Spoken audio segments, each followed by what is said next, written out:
Halo semuanya, langsung aja nih, kita bedah tuntas apa yang sebenarnya lagi terjadi sama ekonomi kita sekarang. Tenang, nggak perlu panik dulu ya. Hari ini kita bakal ngomongin kisah tentang dua sisi pertahanan hidup. Yap, dari sisi kebijakan gede negara sampai ke realitas isi dompet kita sehari-hari.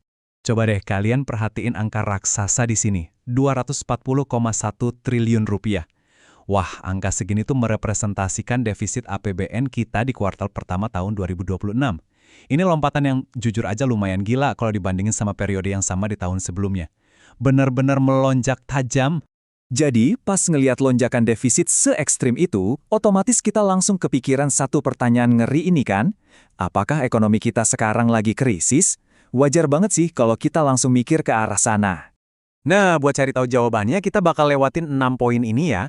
Tekanan global, makna mode bertahan, cara ngamanin uang negara, fenomena makan tabungan, munculnya konsumen hemat, dan terakhir, alasan kenapa ini sebenarnya bukan krisis. Oke, kita masuk ke bagian pertama ya, tekanan global.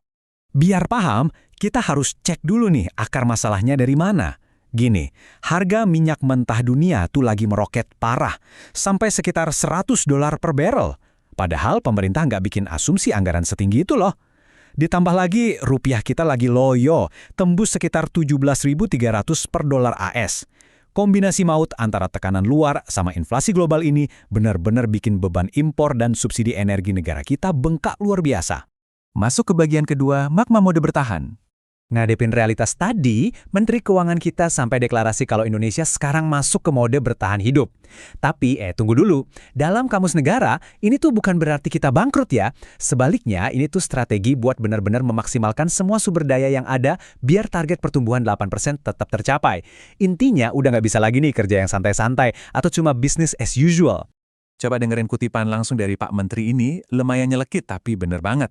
Beliau bilang kita nggak bisa main-main lagi. Kata-kata ini jadi bukti kalau negara lagi shifting gede-gedean nih. Dari yang tadinya agresif ekspansi, sekarang jadi super disiplin buat stabilisasi. Setiap rupiah yang keluar dari kantong negara, benar-benar dipelototin dampaknya. Lanjut ke bagian ketiga ya, cara ngamanin uang negara. Terus, gimana sih prakteknya di lapangan?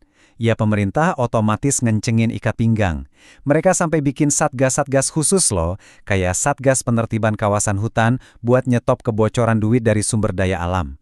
Pengawasan pajak sama bea cukai juga makin ketat, terus pasokan energi didiversifikasi biar nggak cuma bergantung di satu tempat. Yang paling kerasa, mereka potong abis pengeluaran yang sekiranya nggak ngasih efek ganda buat ekonomi kita. Tapi, biarpun negara udah hemat gila-gilaan, ada satu fakta krusial yang mereka tahu persis. Sekitar 90% ekonomi nasional kita itu muternya dari konsumsi domestik. Iya, 90%. Artinya, daya beli kita lah yang bikin roda ekonomi ini jalan terus.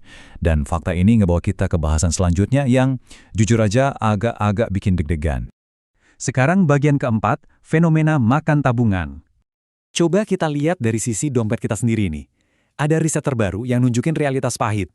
Ternyata, lebih dari sepertiga, tepatnya 35% masyarakat kita itu ngaku harus ngambil duit tabungan cuma buat nutupin biaya hidup sehari-hari.